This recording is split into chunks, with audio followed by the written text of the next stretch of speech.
Hello, kamusta po kayong lahat dyan? Sana po ay okay kayo. Sana supportahan niyo po itong aking YouTube channel. At ito, meron po tayong bagong upload. Sana i-share niyo po, like and share niyo po. At salamat po sa inyong lahat. God bless.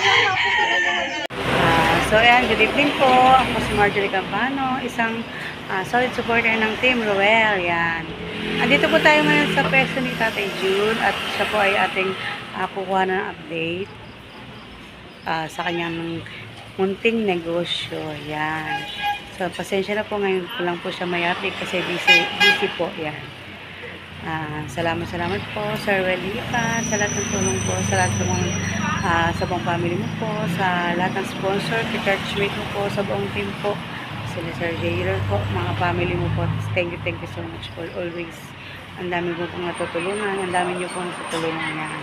So ayan, punta po tayo sa pwesto ni Tatay June. Nandito lang po kami.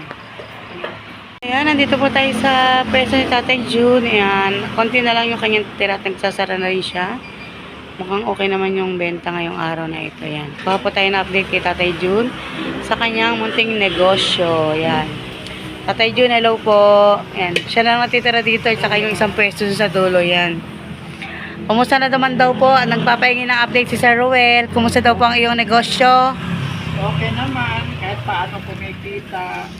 Nakamagkano ka ngayon kay June? Na may 1,000. May 1,000 daw. Ano na yon? Ano, linis na yon? Linis na? Ano, naalis na yung mga nabibili? Pinamili. Ayun. Yun ang kanyang ano ngayon, 1,000 may get. Okay naman to kasi ano naman po yung tinda niya. Kahit yun at yun po ang tinda niya kasi yun lang naman po yung pwede dahil limitado po ang pagdadagdag ng paninda dito. Pero okay naman po at mabenta naman po. Ayan. Busy siya kasi nagsasara sa Tatay June. Ayan. Pasensya na daw, hindi siya nakasama nung ano, meet and greet. Ayan, Tatay June, hindi ka nakasama sa meet and greet. Hindi ako nakasama kasi sumama ang pakiramdam ko ng araw na yun. Kaya pasensya na. Next year na lang, next year. Kasi ano, Hindi talagang ako nakakapag-update sa umaga kasi ang umpisa ko alas 6. busy siya sa umaga po kasi sa umaga po ano siya sa pagluluto ng mga gagamitin niya. Yan, pag-aasikaso ng mga gagamitin niya para mailabas bago magtanghali yung kanyang paninda. Yan. So ayan po yung kanyang ano, nakakaipon ka naman kayo June. Nakakaipon naman ng konti. Para sa bahay. At least 'di ba, hindi na problema ng pang-upa sa bahay. So ayan. Sila ano, sana magtuloy-tuloy lang. Minsan naman matumal. Pero nada naman talaga yun eh. Talaga nadaan lang naman talaga yung tumal eh. Minsan naman may paldo. Siya na lang natitira dito kasi yung iba nagsara na, nakaubos na. Yung mga ibang nakapwesto dito.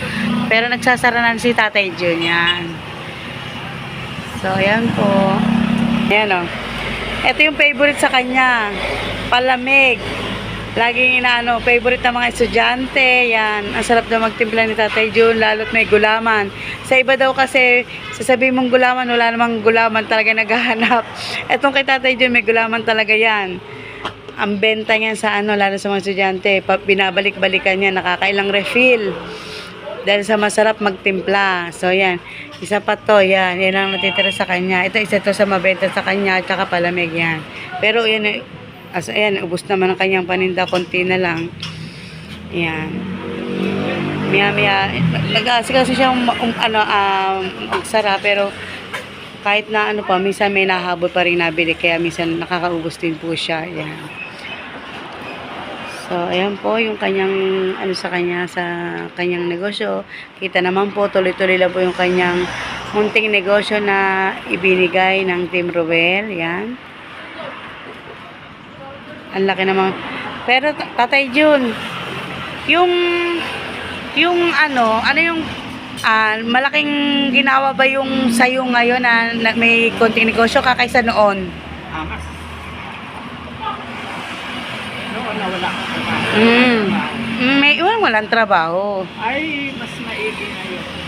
Kasi nakakasurvive sa araw-araw. Pagkain, Yan. kunting utas sa pa. Yan. Mas malaki yung pagkakaiba nun talagang bago pa siya lumapit sa Team Ruel kesa ngayon. Kasi talagang as in, tuloy-tuloy naman po yung kanyang negosyo. Ayan. Nakaasungot lang po ako dito kay Tatay Jun minsan. Ayan. Wala na, ubos na yung kanyang ano. Okay naman po. Okay naman po yung kanyang negosyo. Masasabi naman po na tuloy-tuloy po yan. Hanggat andyan siya, hanggat andito siya, yan. Hanggat gusto niya magtinda, andito pa rin ang kanyang paninda. Yun nga lang talagang limited na magdagdag kasi hindi basta-basta dahil magpapaalam mo na sa may kanya. Ganun yung patakaran po dito sa mga pesto-pesto dito. May kanya-kanya po kasing mga ano. Ito si Mani, ayun si Empanada, ay may pancake po, puro, ayan yung calamares, yung manok, kaya kanya-kanya po yung pesto, kaya limited lang po yung pagdadagdag ng tinda. Yun nga lang, yung volume na lang po, yung quantity ng mga tinitinda, tulad ng wek-wek, yan, dinadagdagan niya lang, kunyari, ang 100, ginagawa niyang 150 para may dagdag na kita po sa kanya. So, ayan po yung kanyang update kay Tatay Jun ngayon, yan. So, Tatay Jun, ano pong masasabi mo po sa tulong na naibigay ng Team Ruel at ni Sir Ruel Lipat? Yan. Maraming salamat po si Ruel. At naman ko pong malaking utang na loob ang tulong niyo na nagawa sa akin. Maraming salamat po. Yan. Hanggang sa susunod po ulit. Sa lahat po ng sponsor, yan.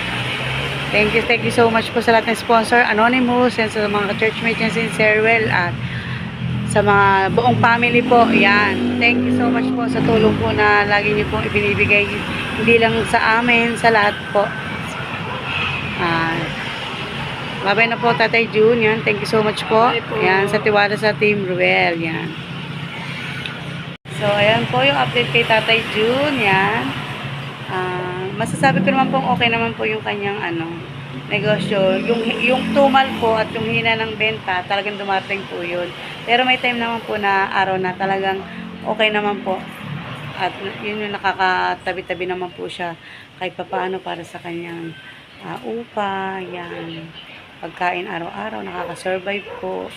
Unlike po dati na talagang problema po siya. Yan. So, ayan po. Thank you so much po, Sir Ruel, sa tulong na ibinigay mo po kay Tatay Jun. Yan po. God bless po sa buong family po, sa buong Team Ruel po, sa lahat ng sponsor, sa lahat ng anonymous sponsor, sa lahat po ng churchmate po na talagang tumutulong po sa inyo po charity yan. Thank you so much po, Sir Ruel. Bye-bye po.